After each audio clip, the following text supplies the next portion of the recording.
Olá, amigos, queridos companheiros, sejam muito bem-vindos no estudo do dia de hoje, onde iremos fazer a leitura da mensagem número 9 do livro Ceifa de Luz, que tem como título A Perda Irremediável.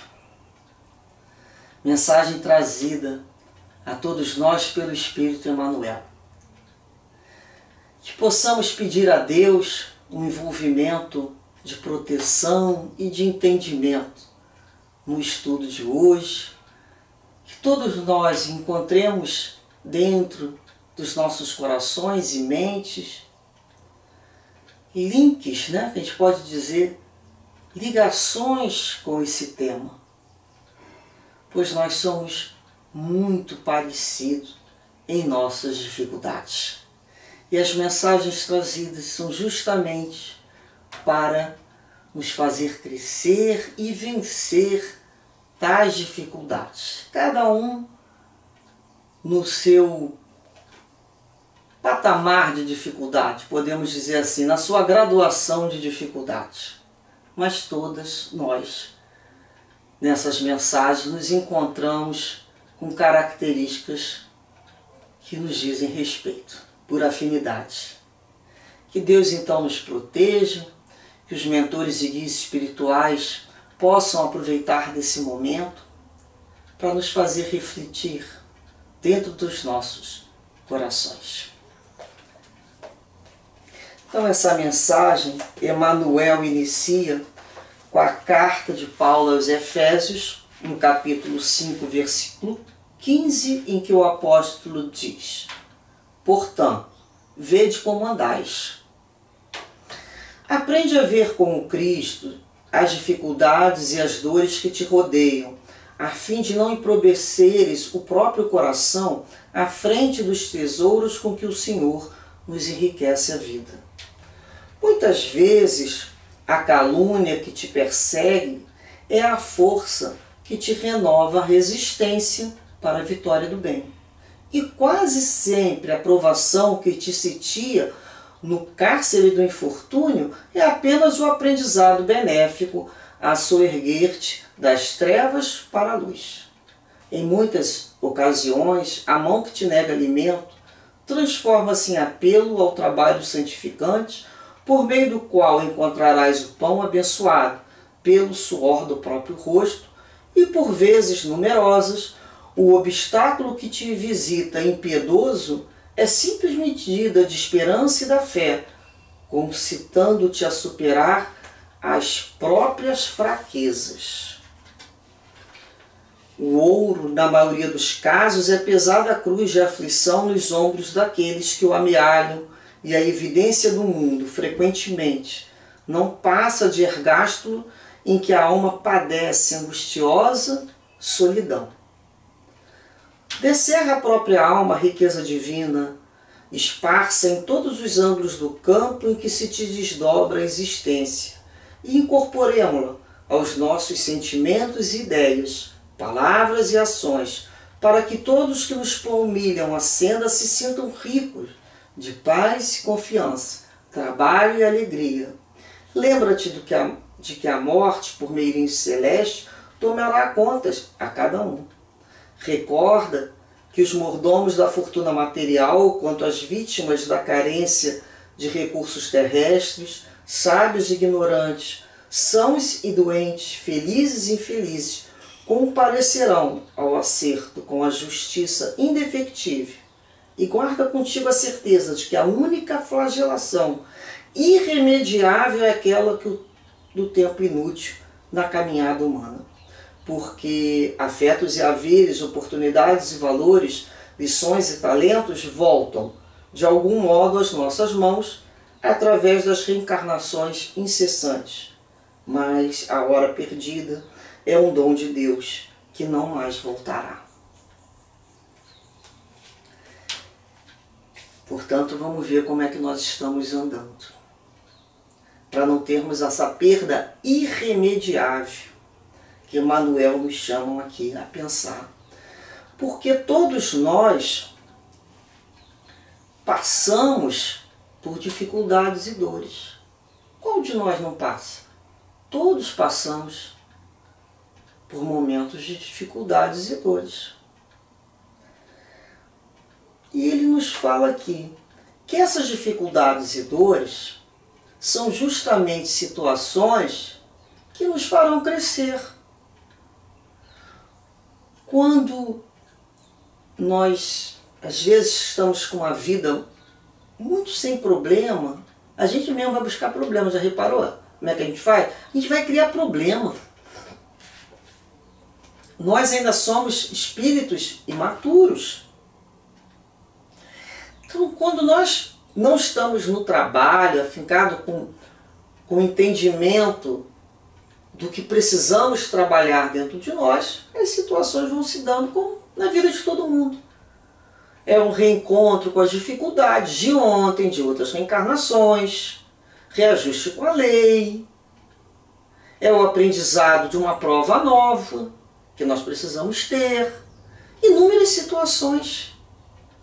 Então esse é, digamos, natural da vida. Esse sofrimento para crescer, se alguém quer usar a palavra sofrimento, pode usar, mas não é o sofrimento buscado, vamos deixar isso claro. É aquilo natural da própria vida, da perda dos sonhos cor-de-rosa, não é mesmo? É quando a gente vai amadurecer. Então, é daquele momento, é próprio do crescimento. E ele nos fala aqui sobre, ele deu um exemplo como a calúnia, que te persegue é a força que te renova a resistência para a vitória do bem. Quando nós somos perseguidos, isso faz com que busquemos o quê? Novos caminhos. Novos caminhos. Para avançar mais na frente. Se aquela situação não tivesse vindo nos buscar, não saberíamos realmente como iríamos testemunhá-la. Aprendemos sobre a questão da resistência no bem, independente do outro, que a lei usa como instrumento. O outro é só um instrumento da lei para nos colocar na prova. O nome dele pode ser X, Y, Z. É só um instrumento da lei. Já observamos que é assim? Que nos faz encontrar um novo caminho, descobrir uma resistência diante de uma situação tão dolorosa. Mas que mesmo vivenciando tal situação, não desabamos na nossa fé, não infringimos ao outro a mesma atitude. Olha só como é que nós já vamos nos perceber como criaturas com mais resistência nesses momentos de sombra e ventania. Já somos mais como aquela palmeira, né? Vai lá, mas não quebra, volta. Vai, às vezes, até no chão. Vai ser colocado o orgulho no chão, mas vai voltar. Não quebrou. Então isso é resistência. Então ele vai falar até que aquela provação do cárcere, né? De viver um momento de infortúnio, é o aprendizado benéfico a nos tirar da treva para a luz. Porque talvez nós não teríamos crescido sem esse curso intensivão desses infortúnios.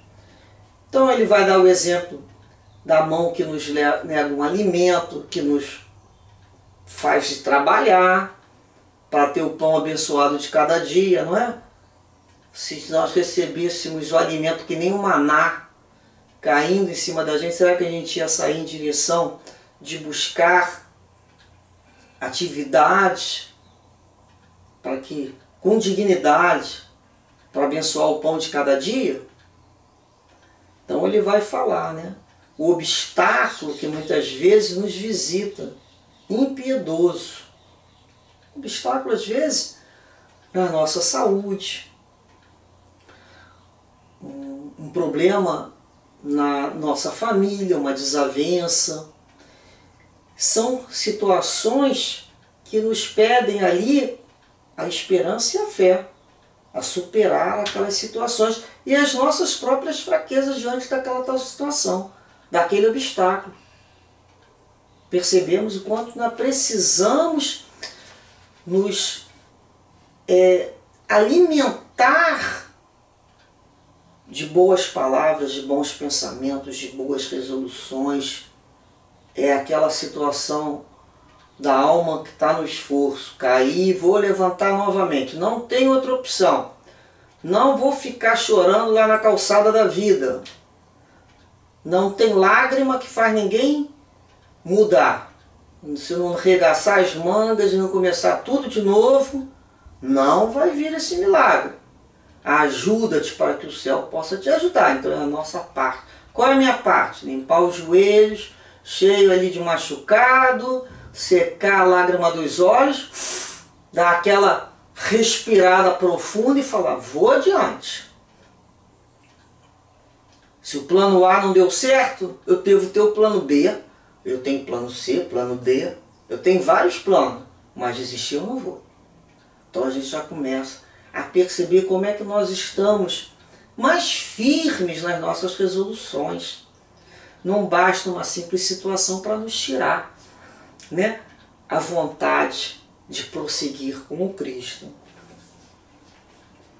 E ele fala aqui,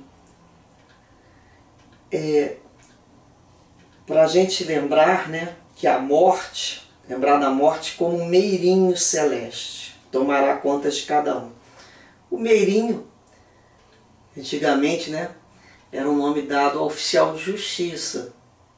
Os companheiros aqui, que são ojas, nós lembramos, né? O meirinho, né, o oficial, ele é lembrado nos evangelhos. Mas é um cargo difícil, né, para ele. Mas ele vai falar, ele vai ser um meirinho celeste, é aquele que vai nos tomar, né, pedir a conta a cada um. Para provarmos, né, lembrar que a morte é assim. Vai nos tomar conta, vai tomar conta de cada um. Como é que eu vou dar conta de mim? Eu já sei que eu não vou poder dar conta para o meirinho celeste, que é a morte, explicando-me as fraquezas e defecções pelo outro, pela vida, pelo problema de saúde, pela dificuldade financeira, pelo outro que foi embora da minha casa, pela aquela calúnia que eu vivi. Emmanuel continua dizendo, né? Todos, sábios e ignorantes, sãos e doentes, felizes e infelizes, comparecerão ao acerto com a justiça. E guarda contigo a certeza de que a única flagelação irremediável é aquela do tempo inútil. Na caminhada humana, porque afetos e haveres, oportunidades e valores, lições e talentos voltam de algum modo às nossas mãos através das reencarnações. Então aqueles seres queridos que nos anteciparam ao plano espiritual pela morte física, outro que se afastaram de nós, situações que vivenciamos, tanto pela questão social de termos uma fortuna ou de estarmos numa reencarnação com uma carência de recurso material. São planos de fundo. Nós iremos vivenciar, passar por todas essas experiências para ver como é que nós nos posicionamos. O que a vida quer é nos posicionar. Porque muitas pessoas sabem viver quando tem uma reencarnação sem nada. Ah, não, essa é a mais difícil. Não é não. Não é não. Quando não tem nada a perder mesmo. A pessoa já sabe que ela vai abrir mão de pouco. Às vezes a dificuldade dela vai ser justamente quando ela tiver muitos recursos. Será que ela vai se entender ali como depositária dos bens de Deus, um mordomo, para servir ao outro através daqueles bens? Ou será que é aquilo que vai ser a pedra de tropeço dela de aprendizado? Muitos sabem viver numa situação de doente, mas quando já reencarnam com uma vida, com uma saúde maravilhosa, sabem valorizar essa saúde? Sabem valorizar o corpo físico realmente? Então nós vamos ver que tanto conhecimento como a ignorância, né? Numa reencarnação com acesso à educação ou uma reencarnação com pouco acesso à cultura, como que esse espírito se comporta? Será que ele já entendeu, né? Todos nós já entendemos que independente desses panos de fundo, dessas situações que são alavancas para o nosso progresso, todas essas dores, nós já entendemos que o principal disso tudo é a nossa fé, a confiança em Deus, a confiança em nós, que nós podemos ultrapassar todos esses obstáculos. E muitas vezes a pessoa fala, nossa, mas eu estou no desespero na minha vida. Eu posso, aí a gente fala, pode o quê? Pode acontecer a pior coisa do mundo. Qual é a pior coisa do mundo? Se nós nos perguntamos, qual é a pior coisa do mundo para você? As pessoas podem dizer, eu posso perder a vida física. Não só você, todos nós iremos perder a vida física. E nós iremos, com a misericórdia de Deus, retornar à vida física. Então isso não é a pior coisa que pode acontecer. Não é mesmo? Vamos parar para pensar. Qual é a pior coisa que pode nos acontecer? Vocês já imaginaram nos desencarnarmos com a nossa consciência nos acusando de situações que deveríamos ter resolvido e não resolvemos?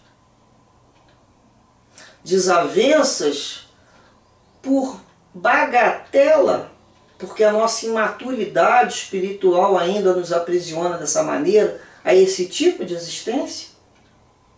E Emmanuel nos declara aqui, não se preocupe, que tudo isso vai voltar. Se você perdeu, vai voltar a oportunidade.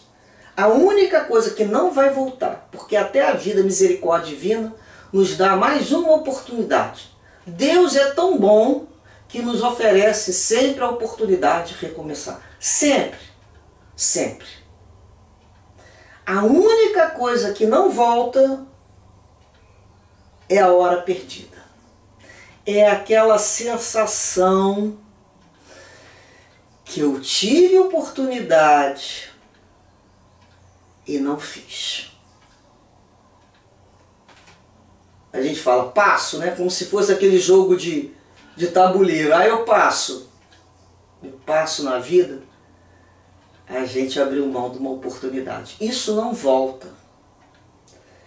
O tempo não volta. Nunca mais. Aquele tempo perdido. Algumas pessoas falam, a única coisa que volta é a vontade de voltar no tempo. Uma brincadeira com as palavras. E às vezes perdemos tanto tempo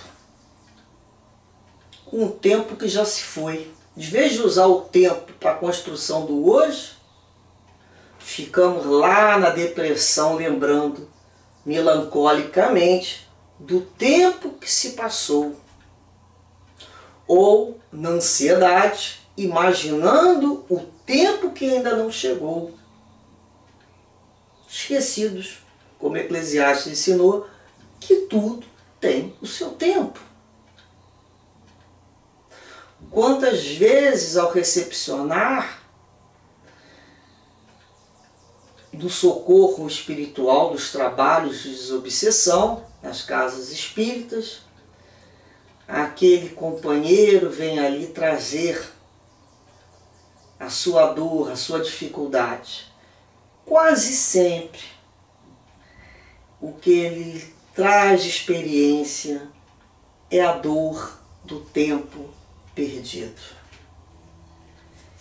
Se arrependem daquilo que não fizeram, do que não resolveram, daquilo que se omitiram. Isso eles ressentem. Então Deus vai dar uma nova oportunidade para todos nós. Vai dar uma nova oportunidade. No livro Jesus no Lar, no texto, o Talismã Divino, que temos uma playlist com esse livro, justamente fala em relação ao tempo, que não podemos dormir nesse tempo, para que mais tarde não venhamos da falta dessa oportunidade do milagre, né? Um minuto é um milagre que não se repete. Isso é falado na antiga rádio relógio. É um milagre que não se repete. Outros minutos virão, outras horas, outras formas de tempo, mas aquele não se repetirá. Portanto, que não deixemos passar nenhum minuto da nossa vida sem o aproveitamento correto, sem a responsabilidade desse tempo em nossas mãos, que iremos ter que dar conta. E o tempo é o mesmo para todos nós, 24 horas por dia. O que cada um faz com as suas 24 horas é da responsabilidade de cada um. Que possamos, então, ao final do estudo, refletirmos um pouco sobre o que temos feito desse tempo. Será que estamos sabendo aproveitá-lo para a construção de uma vida melhor, de um destino melhor para a gente em outras encarnações? Estamos aproveitando esse tempo para semearmos novos grãos com o Evangelho de Jesus? Desejamos que sim, a todos. Desejamos a todos um tempo de boas colheitas e de boa semeadura. Muita paz, muito amor e muita responsabilidade. Graças a Deus.